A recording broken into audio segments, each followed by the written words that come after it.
Newcomers natin, mga first-timers. Welcome po sa inyo. At may pinapasabi po ang ating Panginoong Jesus. Mahal na mahal kayo. Mahal na mahal niya kayo. So, walang may dahilan kung bakit kayo napunta rito. Ito ay hindi aksidente.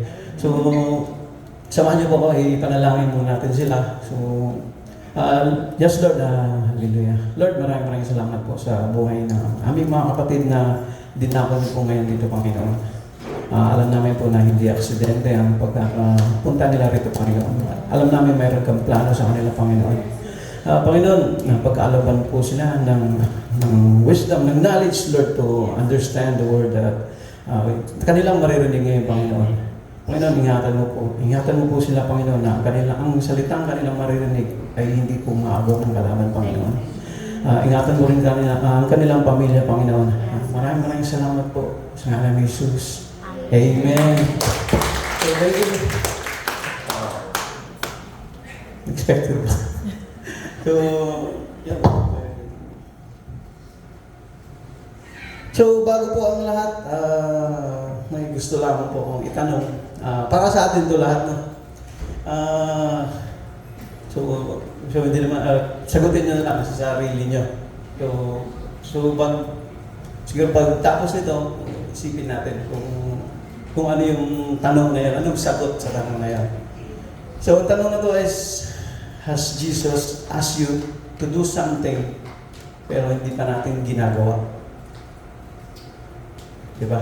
So, minsan kasi, pag nandito tayo sa church na nagsisimba tayo, sinasabi natin kay Lord, Lord, I'm ready. Ano pa po yung ipapagawa mo? Ready na ako. Pero sa totoo lang, hindi natin na pagtatanto, na realize meron na pala siyang pinapagawa sa atin, pero hindi lang natin ginagawa o nagagawa pa. So, yan no, we are keep asking for directions, pero yung mga pinapagawa niya is hindi pa pala natin nagagawa. So, bilang Kristiyano at mga tagasunod ng ating Panginoong Jesus, meron tayong kanya-kanyang tungkulin. So, pero majority kasi sa atin is silent. Nananahimik lang tayo. So, kung nagsisimba tayo, pero nakakarinig tayo ng salita, pero hanggang doon lang, nai-stop na yung natin. Nai-stop na tayo doon. Ganyan din tayo, ganyan din ako. Or sa lahat, minsan kasi as tinatago na lang natin kung ano yung mga napapakinggan natin. Pero mayroon pala tayong responsibilidad na ipakalat ito. Amen? So,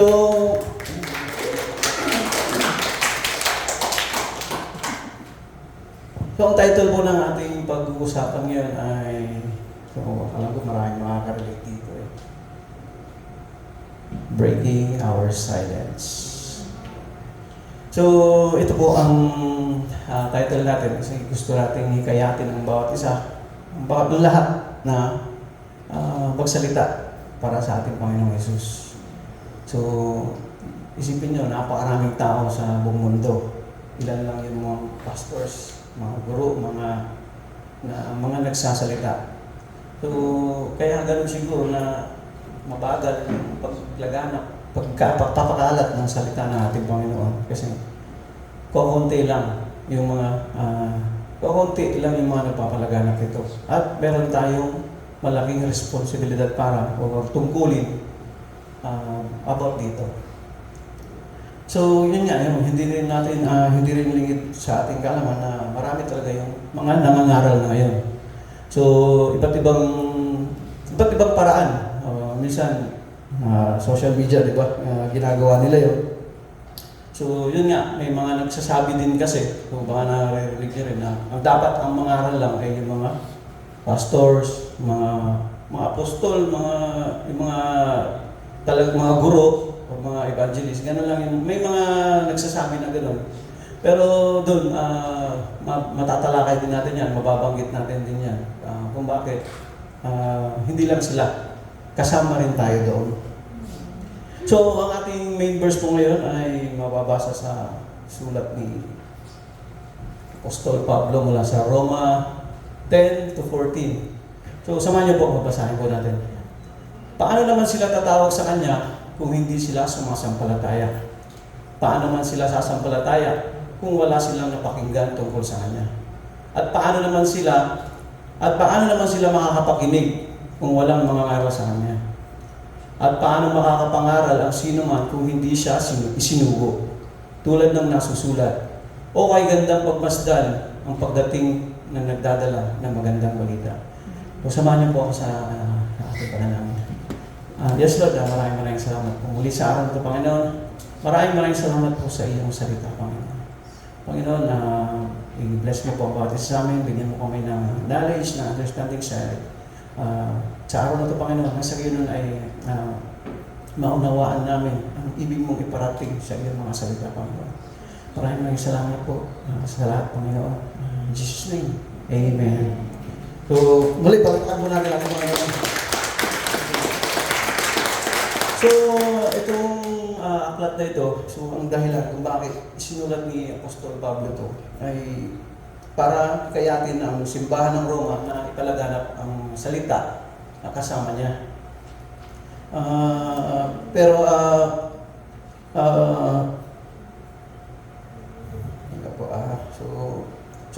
hindi lamang po sa Roma ito, hindi lamang po sa Roma, kundi sa mga lugar na hindi pa nakakarinig ng balita. Nagsimula si Apostol Pablo na magsalita tungkol sa pangangailangan ng mga tao na marinig ang Ebanghelyo upang sila ay maniwala rito. So yun ang basic logic. Kapag hindi kasi narinig ng mga tao ang salita ng Diyos, hindi talaga nila ito maiintindihan at paniniwalaan. So talaga kailangan talaga ay mayroong magsalita para makarating sa kanila ang salita ng ating Diyos. So, ngunit nga, isa rin tanong, paano makakarating sa kanila ang salita ni Kristo? So, yun kaya nga pamagat natin is breaking our silence. Kasi tayo rin kasi yung tinutukoy rito.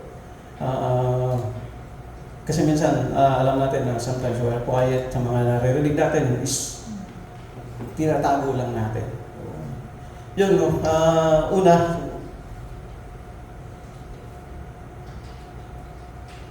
bakit natin kailangan magsalita para kay Jesus?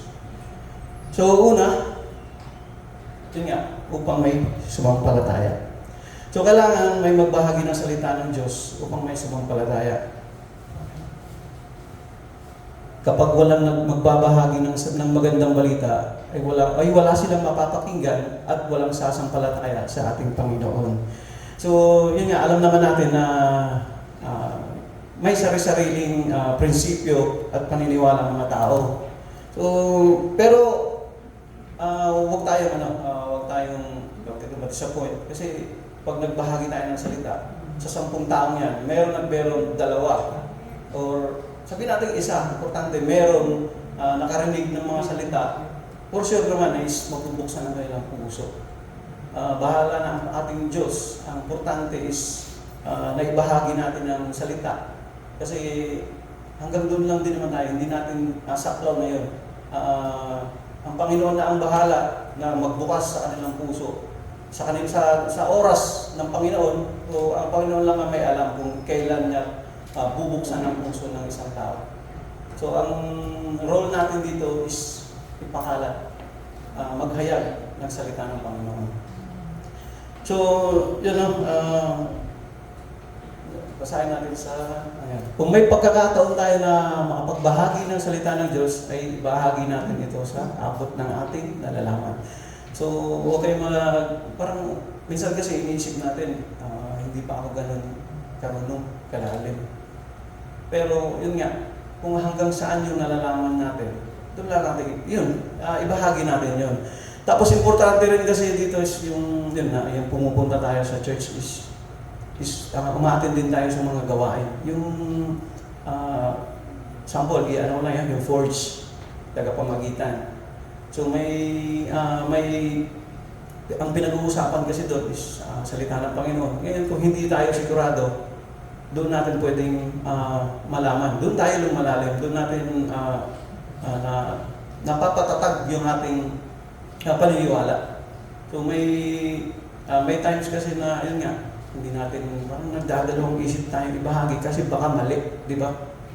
So, yung ini-encourage ko ang lahat na umattend tayo, hindi lang dito sa church. And then, umattend tayo sa mga ibang gawain dito sa ating church, and then, kailangan din natin magsaliksik. Pagkatapos natin makinig, so alamin din natin, basahin din natin. So, minsan kasi, yung mga sinasabi ng tagapagsalita rito ay hindi naman talaga, yun talaga lang yung ibig sabihin. Minsan is madidiscover nila na may mas malalim pala. So hindi tayo, iba-iba kasi yung pagkakaunawa natin. Ang importante is nagtatagpo. Ang ibig sabihin nito is papunta pa rin sa ating Panginoong Jesus. Amen? Basahin po natin yung sabi sa Roma 10:17. Kaya't ang pananampalataya ay bunga ng pakikinig at ang pakikinig naman ay bunga ng pangangaral tungkol kay Kristo. So yun nga, nagsisimula din kasi yung development ng pananampalataya natin sa pakikinig. Thank you, brother. Amen. Thank you, Lord. So yun, nagsisimula din ang development ng pananampalataya ng isang tao sa pakikinig sa mga salita. Yun, importante talaga na tayo makinig, tapos pag-aralan talaga natin. Kasi kailangan talaga natin magsaliksik para talaga malaman natin ang gustong ipahatid sa atin ng ating Panginoon. So, yun, balikan natin yung ating question. Bakit kailangan natin magsalita para kay Jesus? So, una is yung upang may sumampalataya. Pangalawa, upang may makarinig ng katotohanan. Yun. Sa panahon kasi ngayon, napakahirap ng malaman ang katotohanan, di ba? So, panahon ngayon, marami nang nangangaral. At minsan, nagkiklaim na, dito, sumama kayo rito. Nandito yung kaligtasan. Kami ang kaligtasan. Kami ang katotohanan. So, marami tayo naririnig niya. Alam niyo na kung sino yun. So, hindi na natin babanggitin. So, yun nga. Kaya importante talaga na di man napapakinggan natin is sinasaliksik pa rin natin. Sumama sa mga gawain. Para palakasan, no? Yung palaging sinasabi ni Pastor, kailangan talaga to para sa magpalakasan. And then, yun nga, bukod dyan is importante rin, humingi tayo ng gabayan sa banal na espiritu, no? Para dalhin tayo sa tamang aral at tamang mga aral. So lagi rin natin tatandaan na ang tunay na nagdadala ng katotohanan ay hindi nakabase sa pangalan ng simbahan. So, sa mga relihiyon, hindi porket sikat na personalidad yung mga nandoon is pupunta na tayo doon. So, pag yun yung dahilan, hindi na yung para kay Jesus. Idolatry na yun, di ba? Kasi pupunta tayo doon, may pogi yun. Maganda yun doon na lang tayo. So, dapat, di ba, may mga ganun. Kasi sa kabila, ganun yun eh. Magsisipa tayo kasi puporma tayo at kasi meron tayong, andun yung crush natin eh. So, simbang gabi dati, di ba? Pupunta tayo doon, pero nandun tayo sa gilid. So, at least, nabuksan tayo sa mga ganung gawain natin dati. So, pero kailangan pa rin natin kailangan talaga natin mag-ingat. Kasi sa iba kasi, yung iba, politikong nagdadala. Diba? So, sinasabi nga natin, hindi ka pwedeng mag-serve sa dalawa. Nagsiserve ka sa tao, kung politiko man, kung nagsiserve ka sa tao, nagsiserve ka sa Panginoon. Dapat isa lang din. Sa Panginoon lang tayo nagsiserve. Amen? So, panalo na lang. Parang wala rin yung pagkakunan. So yun nga,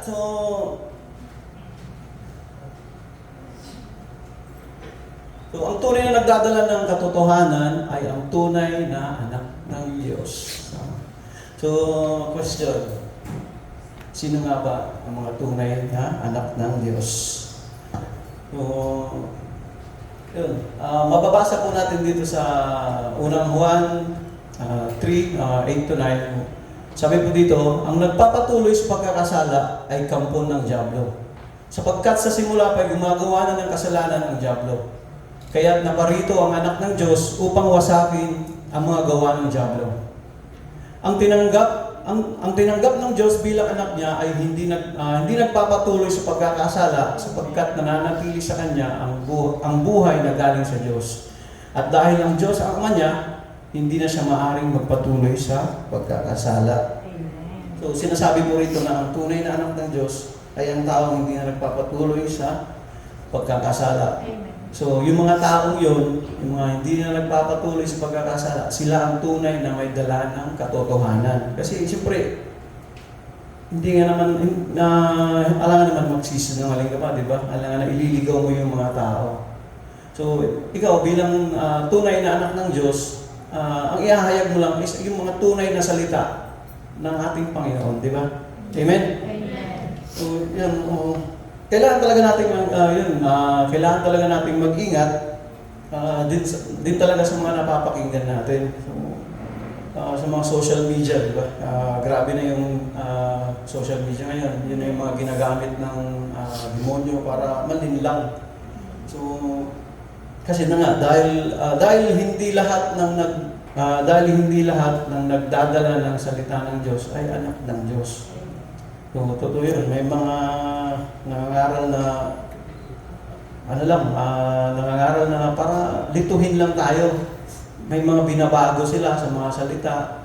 And then, ginagamitan nila ng puro matatamis na pananalita lang ang maririnig nyo. So, yun yung mga dapat nating tandaan, dapat nating pag-aralan din, no? Sa mga naririnig natin. Kasi siyempre, kung ano yung naririnig natin, yun din yung yung ipapakalat natin. Siyempre, ang mali na yung mag-spread, di ba? So, yun, may babala rin na natin Panginoong Jesus about sa mga ganitong so, sabi sa Mateo 24, 4-5 and 24, sumagot si Jesus, mag-ingat kayo upang hindi kayo maligaw ni naman. Maraming paparito sa pangalan ko at magpapanggap sila na Kristo. At marami silang maliligaw. Sapagkat may lilitaw na mga huwad na Mesayas at huwad na propeta at magpapakita sila na kamanghamanghang himala at mga kababalaghan upang iligaw ang marami kahit na ang mga hindirang ng Diyos. Sabi din sa Roma 16, 17-18, mga kapatid, nakikiusap ako sa inyo na mag-ingat kayo sa mga pasimuno ng mga pagkakampi-kampi at sanhi ng pagtalikod dahil sa pagsalungat nila sa mga aral na tinanggap nyo. Iwasan nyo sila.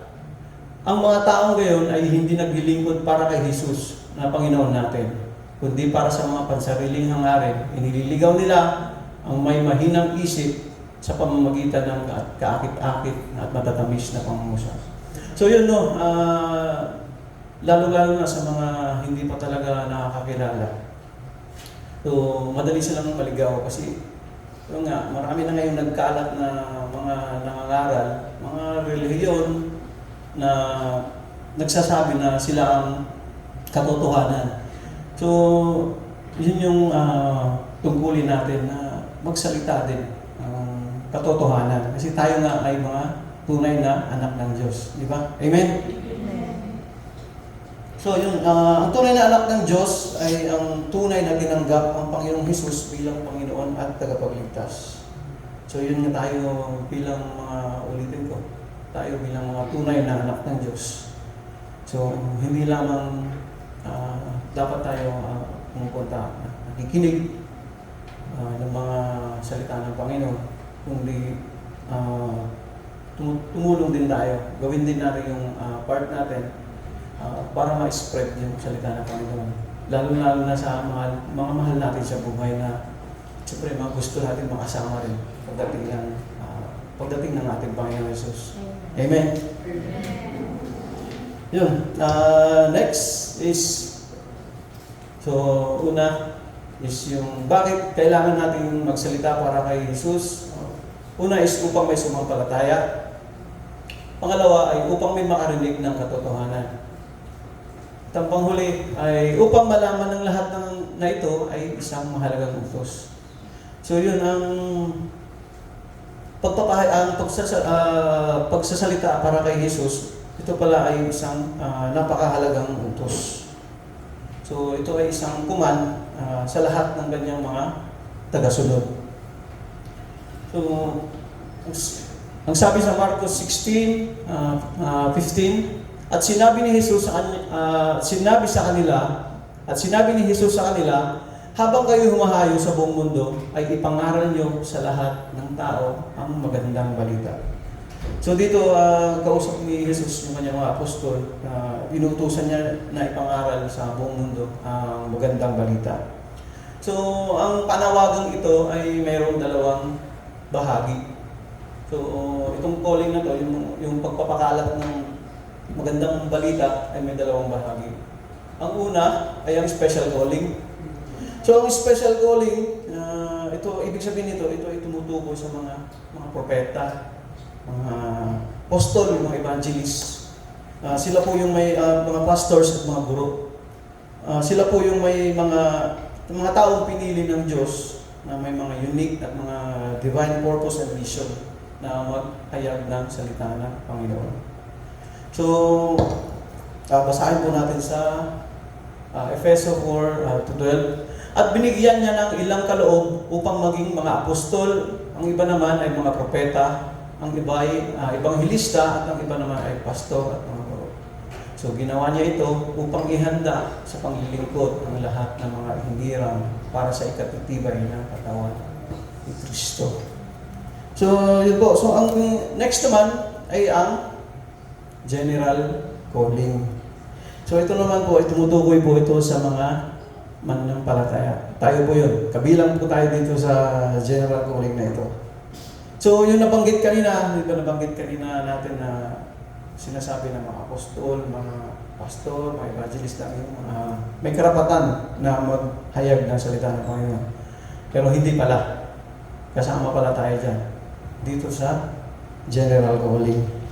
So, sabi sa Gawa 8:4, dahil dito ay naghiwa-hiwalay ang mga mananampalataya sa iba't ibang lugar, ngunit saan man sila makarating ay pinangaral nila ang salita. So yun, ibig sabihin nito, meron talaga tayong tungkulin bilang mga tagasunod ng ating Panginoong Jesucristo. Kailangan natin magsalita para sa Kanya. So malinaw po dito, ito kasi ay mahalagang utos. So, yun yung pag nabanggit ko kanina, yung tinanong ko sa inyo bago tayo mag-umpisa, kung meron na bang sinabi ang Panginoong Hesus sa atin na pero hindi pa natin nagagawa. So, nagtatanong tayo kung ano ba yung purpose natin, ano ba yung ready na ako, gano'n. Pero ito na pala yun. Sinabihan pala, mayroon na pala tayong tungkulin, nung tinanggap natin siya, mayroon na pala tayong tungkulin na magpahayag ng kanyang mga salita o magsalita para sa kanya. So, yun po palagi po natin tatandaan. Kaya ito po yung napili ko. Kasi yun, nung mag-umpisa kasi ako dito, hindi ko rin naman na-expect na pagdating ng panahon is makapag-share din ako. So, bago pa lang kasi kami, ang iniisip ko lang, pagsimba lang, simba, uwi. Yun lang naman yung nasa isip ko eh. So, dati kasi ang mindset natin, pag nakapagsimba tayo, blessed na tayo, di ba? Pupost mo pa, feeling blessed. Simbahan, di ba? So, yun yung katotohanan kasi. Pero, hindi pala. Yung totoo pala nun is, is makilala natin ang ating Panginoong Jesus para tanggapin natin siya sa ating buhay. So, maiksi lang to. Next po ay meron tayong tanong ulit sa ating para sa ating lahat. So, bakit kailangan nating basagin ang katahimikan at magsalita para sa ating Panginoong Jesus? So, yun. Una, dahil may responsibilidad tayo. So, ngayon, alam na natin kung ano yung responsibilidad natin bilang tagasunod ng ating Panginoong Jesucristo. Naway, umpisaan natin ang pagpapahayag ng kanyang mga salita. Lalo-lalo na sa ating mga kapamilya, mga malalapit. Kasi umpisaan natin sa mga mahal natin sa buhay. Sa mga kapatid natin, mga katrabaho natin. Kasi doon, mas mabilis tayo makapenetrate. Hindi man natin kayang gawin yung magsalita tayo sa bus. Hindi pa natin kayang gawin yun.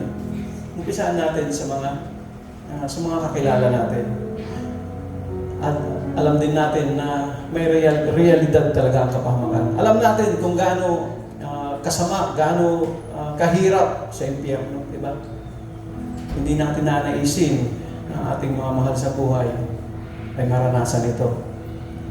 So, mahirap na pagdating ng panahon, pagdating na ating Panginoon is makita mo yung mahal mo sa buhay, di ba, napakasakit. Nasa impyerno, naghihirap. Tapos sasabihan ka ng ating Panginoon na, anak, kung hindi ka sana nahimik, kung naibahagian mo sana siya, wala siya sana dyan. Diba? So, yun, isa yun sa ating dapat nating isipin na napakahirap talaga. Gusto talaga natin na makasama ang ating mahal sa buhay pagdating ng ating Panginoong Jesus. At dahil may kapangyarihan ang ating pagpapahayag,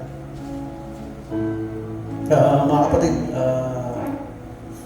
kung hindi tayo magsasalita, paano nila maririnig ang magandang balita? Diba? Amen. Tapos, yun nga, a simple conversation with the God's Word can save the soul. Amen. Diba?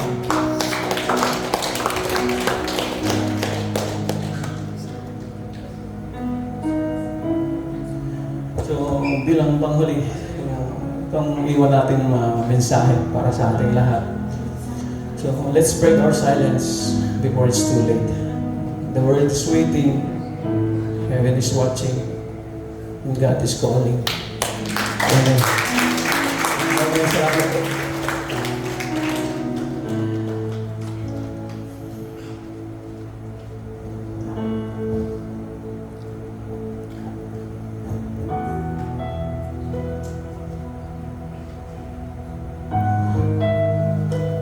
Yes, Lord. Panginoon, maraming salamat po muli sa araw ko, Panginoon. Maraming salamat po sa iyong mga salita, Panginoon, na aming napakinggan. Panginoon, ingatan mo po ang mga salitang ito na aming napakinggan ngayon na manatili sa aming puso, Panginoon. Panginoon, pagkalooban mo kami ng pusong tapat na maglingkod sa iyo, Panginoon. Pagkalaban mo rin po kami ang kalakasan ng loob at ng karunungan, Panginoon. Nasa ganun, Panginoon, ay mapagkayag kami ng iyong mga salita. Papasalamat po kami, Panginoon, sa pagkakataon nito, Panginoon, na binigay mo sa amin.